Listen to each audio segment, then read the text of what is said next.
Okay, over here we have an average sort of obstacle that you would come across in mountain biking. It's a log that's fallen across the road. It's not a very big one, it's about 4 centimeters high, and essentially nothing to panic about. When we come across an obstacle like this, got to relax our upper bodies. Look at the obstacle when you're looking 5 to 10 meters ahead of you. Deal with the obstacle in your head, sort it out, and then look past it. If you fixate on the obstacle, it's like noise. The closer you get, the louder it shouts. And if you watch it onto your front wheel, you stand a much bigger chance of this little obstacle becoming a major issue. I'm going to run you through it now. I'm going to get on my bike, go back, talk you through it.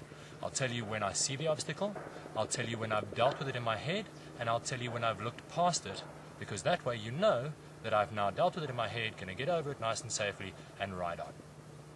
Right, I come over the ridge, I see the obstacle, I deal with it in my head, and I look on. Okay, we're going to deal a little bit with brakes now. When you're riding as a single tracker, a beginner mountain biker, you're looking to use majority back brake. When braking with a back brake, you tend to wash a little bit on the back brake, but that's more controllable. Front brake gives you more stopping power, but obviously gives you a lot more room for error. On the bike, or on most bikes, your right hand controls the back brake. Your left hand controls the front brake. This is not a given. Please do check.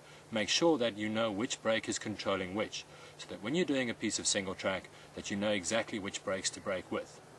Now, most people use single digit braking. In other words, they use their 4 fingers to brake. So as I start braking, I would start braking with right, get purchase on the right brake, and then bring the front brake into it. Okay? If you want to brake double fingered, that's fine, but remember, the more fingers you have on the brakes, the less you have on the handlebars. Make sure that your arms are relaxed, because the more tension you're carrying in your upper body, the more you're going to jerk against the brakes. And jerking against the brakes is what is the problem. You need to feather your brake and gradiate how much you are braking. When you're mountain biking, tension is the worst thing you can carry in your upper body. To tense your upper body allows you to make mistakes. Relax your upper body, feel how the bike is riding. Feel the way the bike feels. Give your arms so that when you go over bumps, you're not holding all that tension in. And remember, as you turn and lean and equate the gravity, that must come through your arms so that your center of gravity and core is nice and stable, but your shoulders and arms are nice and relaxed.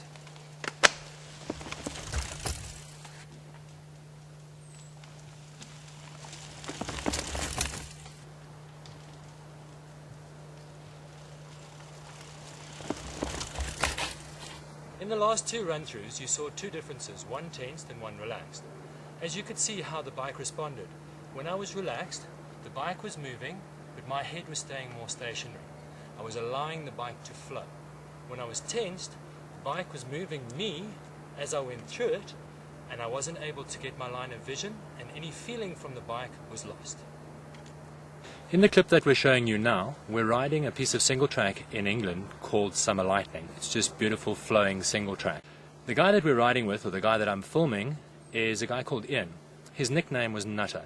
He was an absolute animal on anything that was single track or technical.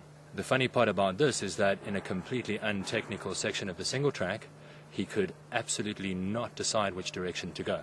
To hell with it, I'll just go through the middle.